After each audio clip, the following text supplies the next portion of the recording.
Hello foodies, welcome to our channel. నేనైతే ఇక్కడ కోడిగుడ్డు వెల్లుల్లి కారం చేద్దాం అనుకుని ఎగ్స్ అయితే తీసి బయట పెట్టేశాను. అవి అలా అలా డొల్లుకుంటూ నడుచుకుంటూ వెళ్ళి కింద కొంచెం క్రాక్ వచ్చినాయి. అంటే షింక్లో పడ్డాయి అనమాట. కంప్లీట్గా పగలలేదు. పైన పెంకు కొంచెం క్రాక్ వచ్చింది. సో ఇంకేం చేస్తాం, వేరే ఆప్షన్ లేక సరేలే అని చెప్పేసి ఫ్లఫీ ఆమ్లెట్ చేద్దామని ఫిక్స్ అయ్యా.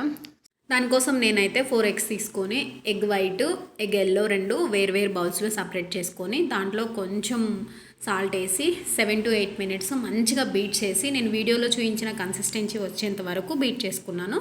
తర్వాత ప్యాన్లో కొంచెం బటర్ ఆర్ ఆయిల్ ఏదైనా కానీ వేసుకొని ఫస్ట్ ఎల్లో వేసుకొని దాని తర్వాత దానిపైన 2 సైడ్ల పచ్చివాసన పోయేంత వరకు ఫ్రై అయిన తర్వాత వైట్ వేసుకొని దానిపైన లైట్గా కొంచెం కారం అయితే చల్లుకొని ఫైనల్గా దించేసుకొని సర్వ్ చేసుకొని వేడివేడిగా తినేయటమేనండి.